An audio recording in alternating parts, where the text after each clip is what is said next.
Assalamualaikum warahmatullahi wabarakatuh. Selamat siang Bu Tias dan teman-teman semua. Perkenalkan, nama saya Nusyifa Azhara Wijaningsih sebagai perwakilan kelompok 7 mata kuliah Psikologi Pendidikan PGSD FIP UNJ. Kelompok kami terdiri dari saya sendiri, Nusyifa Azhara, Salwa Zufadwina, Dwi Putri Bardiah, dan Akbar Apriansa Hidayat. Di sini, kelompok kami akan memaparkan dan menjelaskan apa yang sudah kami pelajari mengenai teori belajar behaviorisme dan kognitivisme. Mulai dari pengertian umum, ahli-ahli pengembang, serta pengaplikasiannya pada pembelajaran. Berikut penjelasannya. Yang pertama, ada pengertian teori belajar behaviorisme. Menurut Brogan, teori belajar behaviorisme menekankan hanya pada hal-hal yang dapat diobservasi secara kasat mata. Maka, teori ini memandang proses belajar yang dialami oleh manusia ditentukan dari kondisi stimulus dan responnya. Menurut teori ini, hal yang paling penting adalah input atau masukan yang berupa stimulus dan output atau keluaran yang berupa respon. Proses belajar diartikan sebagai proses perubahan tingkah laku akibat dari interaksi stimulus dan respon. Maksudnya, ketika pengaplikasian teori ini ke dalam pendidikan, peran guru adalah untuk meningkatkan respon positif atau respon yang diinginkan oleh peserta didik, yaitu perilaku, dengan memberikan stimulus yang tepat dan penguatan positif yang berkelanjutan sehingga timbullah respon positif. Selanjutnya, tokoh-tokoh pengembang teori behaviorisme. Yang pertama, tokoh terkenal yaitu Ivan P. Pavlov. Pavlov mengembangkan teori pengkondisian stimulus untuk meraih respon yang diinginkan melalui asosiasi antara stimulus asli yang disebut sebagai unconditional stimulus dengan stimulus buatan atau conditional stimulus. Ia mengembangkan teori classical conditioning ini pada percobaannya dengan seekor anjing. Pavlov menyimpulkan bahwa membentuk tingkah laku tertentu dilakukan secara berulang-ulang dengan melakukan pengkondisian tertentu. Selanjutnya, slide ini berisi kesimpulan mengenai eksperimen Pavlov dengan seekor anjing yang menghasilkan teori classical conditioning. Yang pertama, sebelum pengkondisian, makanan anjing dikeluarkan. Makanan ini disebut sebagai stimulus asli. Anjing merespon makanannya dengan mengeluarkan air liurnya, yang disebut sebagai respon asli.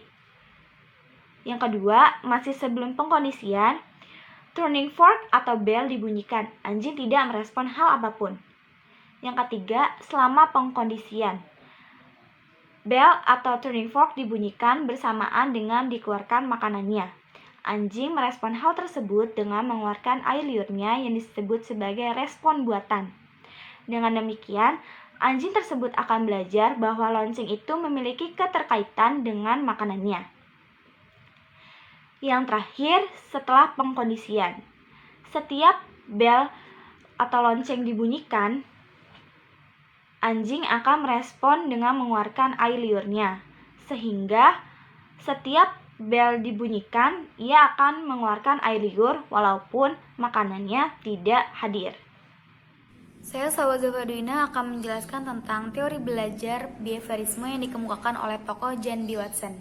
Dikenal sebagai Bapak Behaviorisme, ia mengembangkan teori behaviorisme berdasarkan penelitian Pavlov dan merupakan orang yang pertama kali mengaplikasikan temuan-temuan Pavlov kepada manusia. Melalui pembentukan refleks-refleks yang terbentuk dari hubungan stimulus dan respon yang telah dikondisikan. Menurutnya, teori ini yang dapat dikaji oleh psikologi adalah benda-benda atau hal-hal yang dapat diamati secara langsung, yaitu rangsangan atau stimulus dan gerak balas atau respon. Sedangkan hal-hal yang terjadi pada otak tidak berkaitan dengan kajian. Maka dalam proses pembelajaran menurut Watson tidak ada perbedaan antara manusia dengan hewan. Lalu selanjutnya, teori belajar yang dikemukakan oleh Bruce F. Skinner.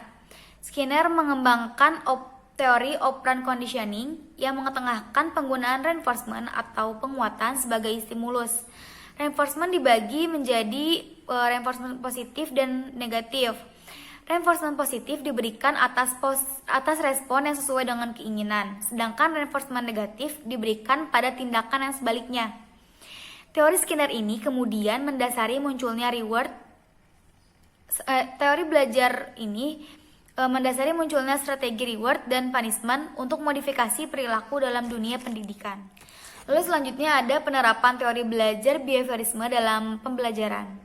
Yang pertama yaitu group investigation, lalu ada problem based instruction, yang ketiga ada inquiry, yang keempat ada model pembelajaran perubahan konseptual, dan yang kelima yaitu model pembelajaran reasoning dan problem solving. Selanjutnya akan dijelaskan oleh teman saya Dwi Putri.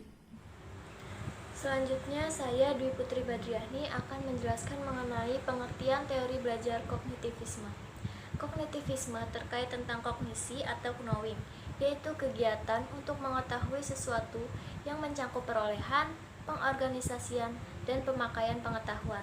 Teori belajar kognitif ini juga lebih mementingkan proses belajar daripada hasil belajarnya. Selanjutnya ada beberapa tokoh yang menganut dari aliran teori kognitivisme. Yang pertama yaitu ada Jean Piaget. Jean Piaget adalah seorang psikolog pertama yang menggunakan filsafat konstruktivisme, sedangkan teori pengetahuannya dikenal dengan teori adaptasi kognitif. Jean Piaget ini mengemukakan tahap-tahap yang harus dilalui seorang anak dalam mencapai tingkatan perkembangan proses berpikir formal. Yang pertama yaitu ada tahap sensori motor. Sepanjang tahap ini, mulai dari lahir hingga berusia 2 tahun, bayi belajar tentang diri mereka sendiri dan dunia mereka melalui indera mereka yang sedang berkembang dan melalui aktivitas motor. Yang kedua, yaitu ada tahap praoperasional. Pada tingkat ini, anak lebih menunjukkan aktivitas kognitif dalam menghadapi berbagai hal di luar dirinya. Yang ketiga, yaitu ada tahap operasional konkret. Pada tahap ini, anak sudah cukup matang untuk menggunakan pemikiran logika atau operasi, tetapi hanya untuk objek fisik yang ada saat ini. Yang terakhir, yaitu ada tahap operasi formal, yaitu pada umur 12 tahun ke atas. Timbul periode operasi baru. Periode ini, anak dapat menggunakan operasi-operasi konkretnya untuk membentuk operasi yang lebih kompleks. Tokoh selanjutnya yaitu ada Jerome Bruner. Dasar ide Jerome Bruner ialah pendapat dari Piaget.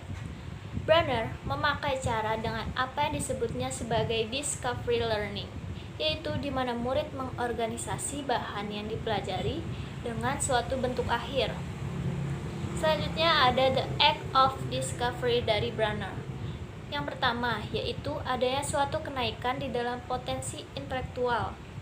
Yang kedua, ganjaran intrinsik lebih ditekankan daripada ekstrinsik. Yang ketiga, yaitu murid yang mempelajari bagaimana menemukan, berarti murid itu menguasai metode discovery learning. Yang keempat, yaitu murid lebih senang mengingat informasi. Jadi, dalam discovery learning ini, pendidik memberikan kesempatan kepada peserta didik untuk menemukan suatu konsep, teori, dan definisi. Setelah itu, peserta didik mengemukakan serta menyimpulkan apa yang didapatnya sebelumnya. Dengan model belajar ini, diharapkan peserta didik dapat menjadi lebih kreatif dan inovatif. Oke teman-teman, selanjutnya adalah David Ausubel. David Ausubel adalah seorang pakar psikologi pendidikan dengan teorinya yang berpijak pada psikologi kognitif.